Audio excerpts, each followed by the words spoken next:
ready.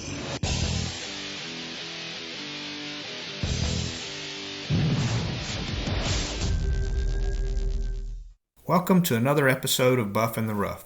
Today we're going to talk about what it takes to have a successful club with Randy Moore. Join me in welcoming Randy to the show. Well, Randy, welcome to the program. Thank you. I'm really happy to have you on today. I'm really interested in talking about what it takes to have a successful club, and I couldn't think of anybody better to ask than somebody at one of the clubs that I think probably has some of the most success of any around. So thanks again for making some time for us. But would you just maybe for the folks that are listening that don't know who Randy Moore is, could you tell us a little bit about yourself, maybe how you got into hunting or beagles, and even if you want to talk about what you do outside of hunting, that'd be great too. Okay. I'm Randy Moore. I'm from Waynesburg, Pennsylvania. I've been running competition dogs for 5 years. I used to gun hunt back in the 80s and 90s. I got out of it a little bit, then I got back in about 5 years ago. I bought my first dog off of Cody Rucker and Josh Ware, and I started competition hunting.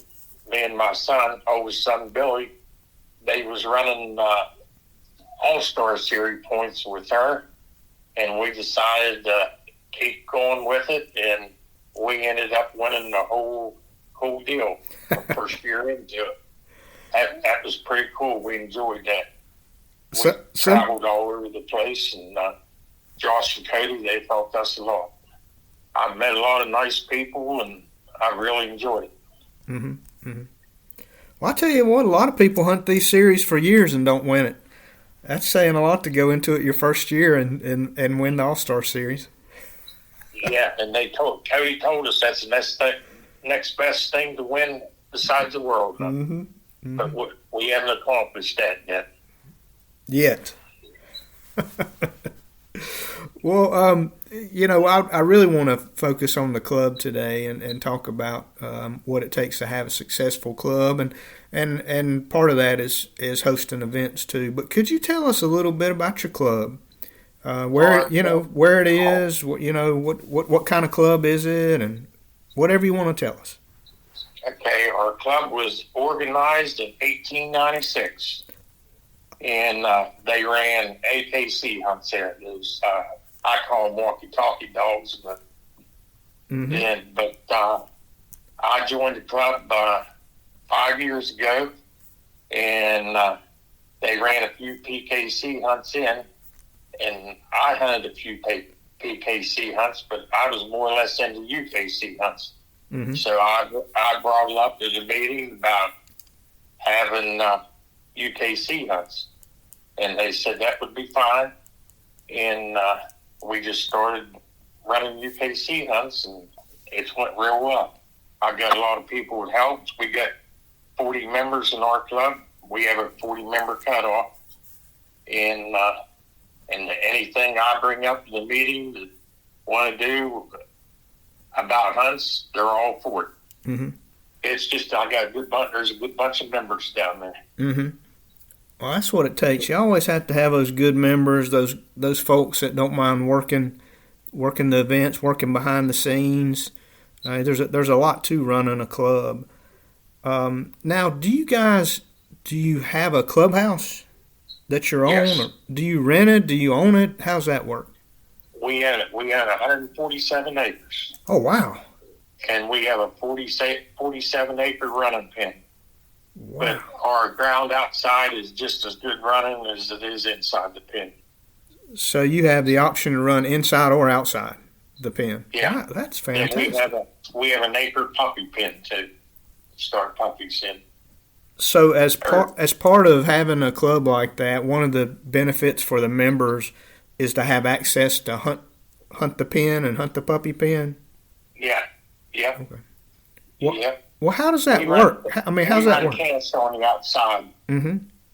So for members that would be interested in either joining your club or starting a club and kind of using the setup that you have, How does that work? So they pay a membership fee every year, and what does that give a club member access to? Well, all right, to join the club, we have to have an opening before. We have honorary members, and when the honorary members don't count as our 40 club, membership. Okay. We have a $250 sign-up fee, and it's $50 a year after that. Mm-hmm. And you can go down there and hunt anytime. A lot of guys deer hunt down there, and one of the stipulations is to join, you have to have a big one. Yeah. You got to be a hunting member, huh? Yeah. And we just built a new pavilion outside. It's 20 by 36. It's right behind the clubhouse. We got picnic tables there. Of course, our clubhouse is not really that big, so we needed more room. We just put that on the outside of it. Mm-hmm. And any club member can use it, if they want to have a party or something. Any club member is welcome to use it. Mm-hmm. Well, the day-to-day of a club, the things that are probably kind of boring to most people, because I think when people get excited about clubs, it's the hunting day, it's the day of the event, it's the day that they can come pleasure hunt during the week. They don't think about the boring stuff. But the boring stuff's important too. So do you guys have like rules, some kind of club constitution? I've heard clubs call it different things, but do you guys have like a set of guidelines to go by for the members? Yeah, you have to come to at least 3 meetings a year, or help at 3 hunts a year, either or come down in like work days. We have a couple of days a year to need stuff done. You got to do at least 3 things a year. It's not much to keep people a little bit involved. The older gentlemen, we don't expect them to do nothing. We tell them just coming down and just have a good time. Mm-hmm. Mm-hmm. So I'm assuming you've got a clubhouse there as well with a kitchen.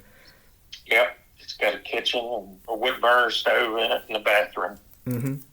And we mow, we got grass to mow. We probably mow, I want to say, 1.5 acres of grass. Then we have a 4-wheel drive tractor with a mower on. We mow paths, so we can line rabbits. Mm-hmm. Yeah, that's the thing about these hunts. You can run them, but if you can't see them, it makes it really tough to get much of a score. Yeah, that's right.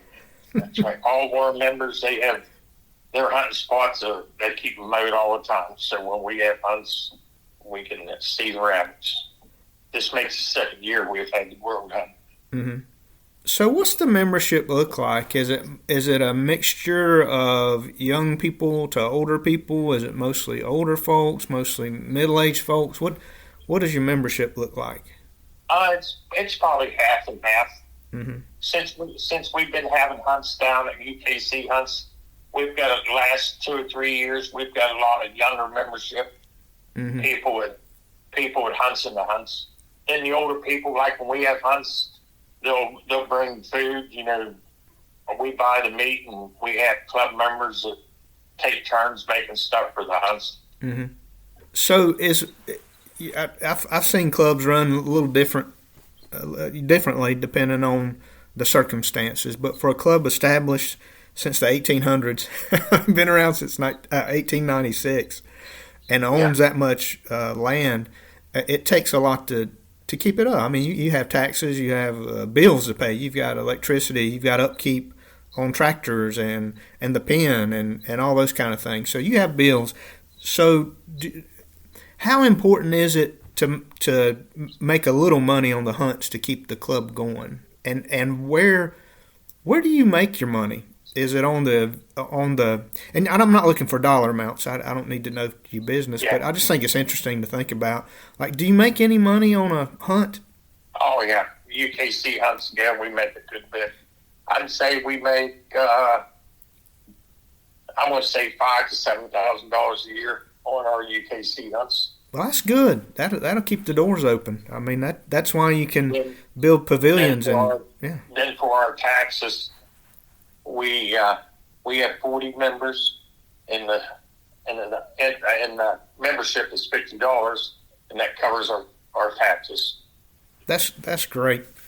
I mean, Yeah. with a lot of smaller clubs, especially, they struggle. I mean, really, just seeing what's around where I live. I don't know what's going on in your part of the country, but down here, my property taxes doubled this year, nearly. So it's a Uh, it's a thing. So just paying taxes and keeping the club going, let alone just a little extra in case you need a new roof or you have a plumbing issue or you need a new refrigerator. I mean because you're in this club, yeah, but those things can get yeah, really expensive and you need a little money there for emergencies, and to help with those kinds of things. So I'm glad you're making money. Where does the club make money other than the membership helps kind of keep it maintained, and pay the taxes and stuff? But do you I've been a member of a club before. It seemed like we did really well in the kitchen. I don't, yeah. We do pretty good on the kitchen. mm-hmm, Yeah, we have a good sponsors of people around here that sponsors us mm-hmm. for our house. Yeah, Yep. yeah. We just got a new one that's Iron Synergy. It's a coal mine. Mm-hmm. They're sponsoring the World Hunt for us this year. And we have a bunch of other companies. G&H Sporting Good, Brady's Roadhouse, Brady Gaines. He has them, and he's good to us about sponsoring us. And Ozzy's Gun Shop. There's just lots of other people. I don't want to start naming because I'm afraid I'll miss one. Oh, of course. So Yeah. when you ask for sponsors, which I think is a fantastic idea, I a lot of times think of the giveaways, the raffles. A lot of companies will donate dog food. Feed stores might donate dog food. Local restaurants, meals or gift certificates. Do you ever ask companies to just give you a dollar amount to help sponsor an event? Yeah. Ours and Synergy, they give us a good bit of money to sponsor the World Hunt this year. We was able, all the food at the World Hunt is free because of that. That's significant. That's a big deal. So do you have somebody at the club that's part of their responsibility? I mean, is there a secretary, treasurer, or do you have somebody that's kind of in charge of, or is it shared that several people go out and try to get sponsors? Yeah. Everybody in the club, that wants to goes out and gets sponsors. They're pretty good about it. Then we're lucky because there's a VOTEC school down here, and they have a culinary arts department, Mm-hmm. and they do all of our food for us. We don't have to. I just tell the teacher how many we're going to have, and it's all. We don't have to touch the food. That's a win for everybody. So you guys Yes, get it is. your food Yeah. covered, and then the students have an opportunity to actually practice their trade. Yep. They buy the foods. We get the food through school, and we give the kids. They're not allowed to charge for doing it, Mm-hmm. but we give them a pretty good chunk of money to fix it for us because they use that to go on field trips and stuff. Yep. The food is it's real good. What a great High part. school kids. That's a great partnership, and that kind of leads into my next question about does the club do anything with education? It sounds like in a kind of a crazy way you already are by helping these Yeah. kids work on their education on the culinary side. But do you ever have for maybe some of your younger hunters or new folks to hunting? Do you work with your local wildlife officers about coming in for doing any kind of classes or safety classes, or do you when you have you mentioned that your club historically was AKC. When you bring in a new registry like UKC or even PKC before UKC, do you have club members that step up and talk about the rules and maybe have buddy hunts or things like that? Yeah, we do some have buddy hunts, Mm-hmm. but it's just hard. We try to have them during the week, but it's hard for a lot of people to get there because of work. Mm-hmm. Mm-hmm. Yeah. Well, you kind of slid in something on me there. You kind of mentioned, hey, we got the World Hunt coming up. And that's a pretty big deal to be able to host a World Hunt, because that would mean that you would have to be able to take X number of, probably hundreds of hounds to the field and give them an opportunity to run game. So in addition to the hunting ground that you have yourself there at the club, so you've got a good network around you. How do you have that much hunting around you? Well, we have a couple other clubs that help us. Greene County Coon Hunters. They're in the same town we are. And Mountaineer Beagle Clubs from West Virginia. South Harrison Beagle Clubs from West Virginia. And Wind Ridge. It's a new club that just started. It's also in Greene County, but it's on the other end of the county. Mm-hmm. And they got spots in Iron Synergy. They give us 4,000 acres to mow paths on this year for the. Wow. Yeah. And what's the hunting like around you? Mountains, hills, flat, swampy. What does it look like?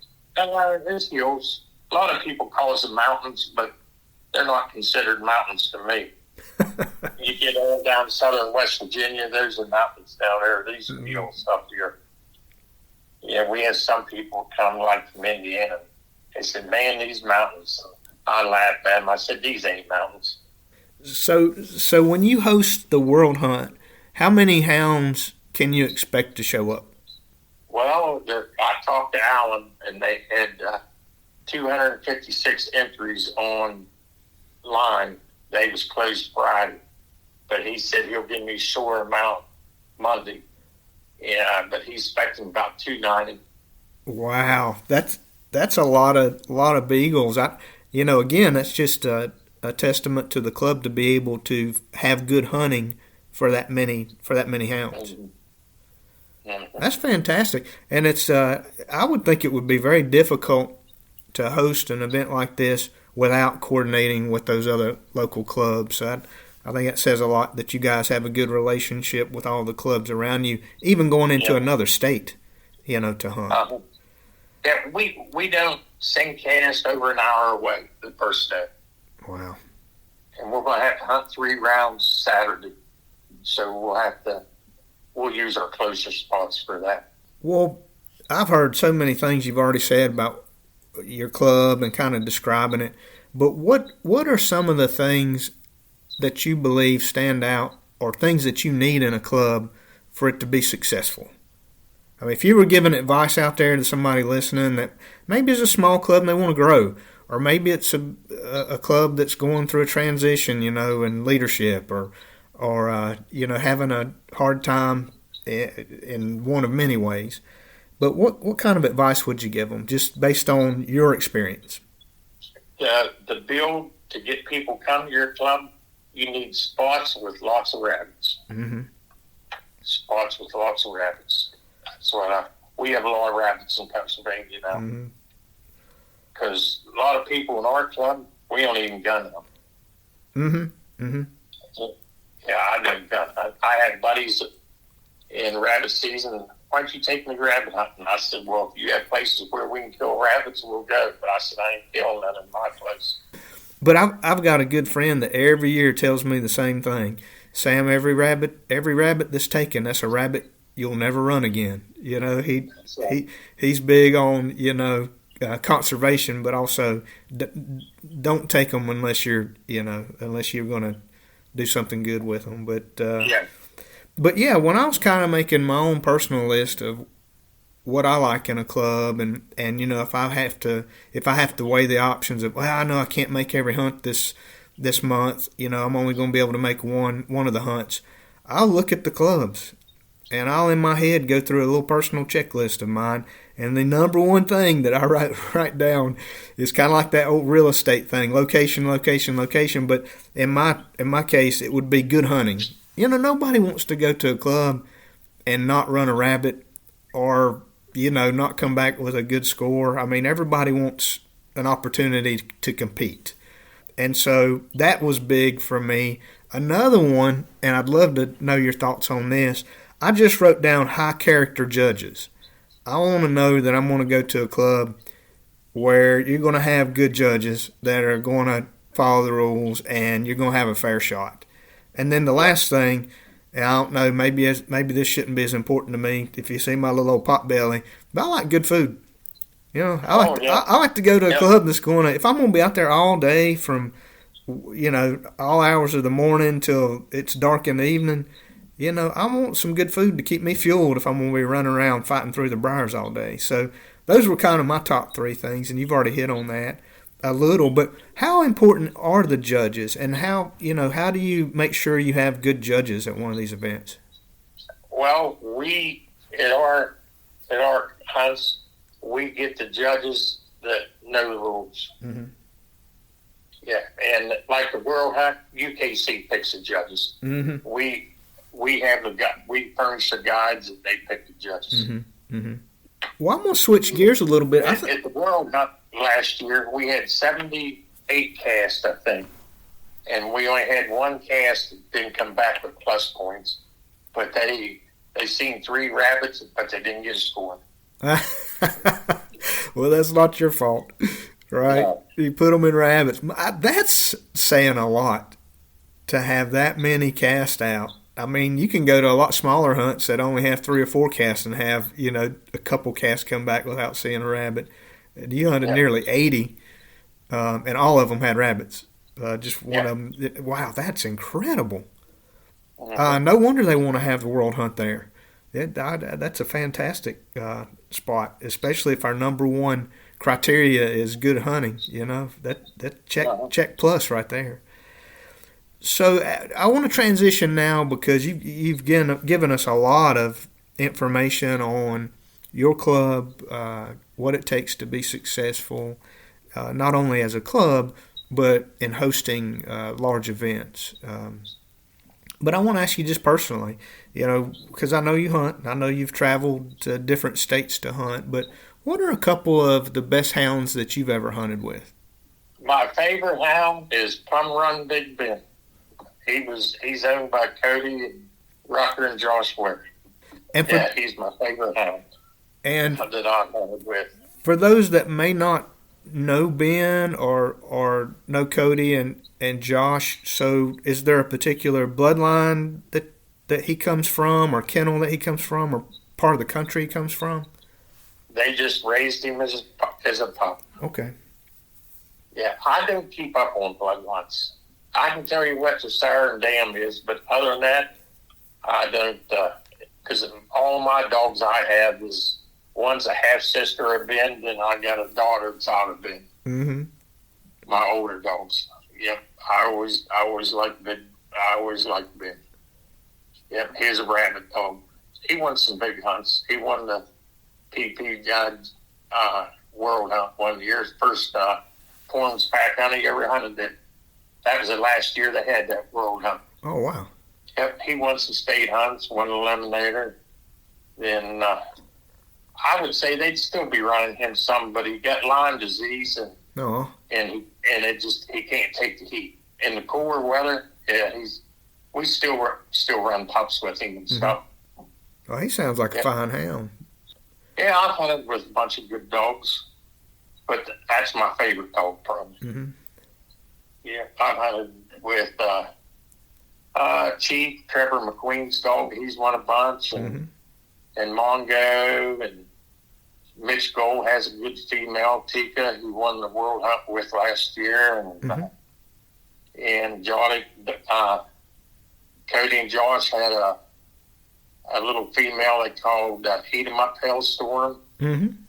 She was just a little dog, man. She was a jump dog. I like a jump dog. It has to be able to jump rabbits and run a track. Randy, I do too. I do too. When I first started, I came from the coonhound world. When I first started, I don't know, 7-8 years ago, I was sitting around with some old timers, and all of them always said, Sam, I'm going to give you some advice. If you ever go buy a dog, he said, this is the number one question you need to ask. Will it jump a rabbit? You know, it's all about the dog that'll get in there and get the rabbit up, in their opinion. And I'm with you. I love a good jump dog. I absolutely love it. That's a prized possession to me. Yep. Well, this is just kind of a philosophical question to think about. You've been doing this for a while.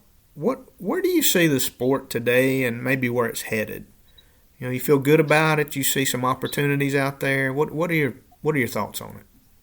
Yeah, I think it's headed in the right way, in UKC anyway, because they're getting a lot more prizes at their hunts and a lot of money, and that's what people are after. Mm-hmm. You know, yeah, I think it's growing because there's a lot of PKC guys that's coming to UKC now too. Mm-hmm. Well, Randy, is there, as we kind of finish up, is there anything that I didn't ask you about that you'd like to talk about or you'd like to add? Anything you'd like to promote? Any upcoming events at your club you'd like to pitch? Well, we have the Pennsylvania State Hunt from now on. This is the first year for it.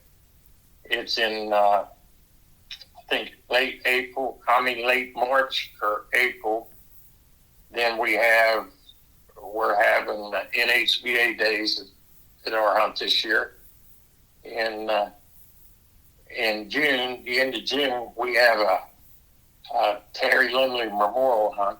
Terry was, he helped me find my first dog, him and Braden Kidd. That was his grandson. And Terry was my buddy, and we just started having the benefit hunt. And all the money that we make off that hunt, we donate to NHVA. That's the National Hunting Beagle Association. Mm-hmm. They give a good prize package every year, and they promote the kids a lot. And, we give them money every year for it. Then we just have a couple club hunts through the year. Well, it sounds like you've got a good mix of club hunts, but also some what I'd call big hunts. Mm-hmm. Yeah, I'm ready from a break for the World Cup. Yeah. The first year, man, I'll tell you, I was nervous. I couldn't sleep at night the couple weeks before the World Hunt. I knew what to expect now, and I got a lot of good people that helps, and it's just about like another hunt to me. You know, getting ready for it, but a lot more work. Mm-hmm. Mm-hmm. Well, Randy, I think if people want to reach out to you and contact you and find you, if they're interested in attending some of these hunts, how would they find you? Just look on UKC's website, upcoming events, and the day of our hunts. My phone number's there. And tell us again the name of the club. Waynesburg Beagle Club. Waynesburg Beagle Club. Well, fantastic. Well, thank you so much. I really appreciate you taking time for us today. I think this is very interesting. I think there's a lot that can be learned. And there's nothing wrong with copying somebody else, you know. If you guys already have a good recipe for success, why in the world wouldn't people follow your lead or try to learn from it? So thank you again so much. I really appreciate you sharing your time with us. Okay, thank you. Thank you for listening to Buff in the Rough, and remember to like and subscribe if you want to be notified when we have new content available. Please send comments and suggestions to buffintherough@gmail.com. Join us next time to talk about why it's important to be in good shape when you're out running behind these hounds trying to judge them, and find out where 30-06 hounds came from, and a whole lot more.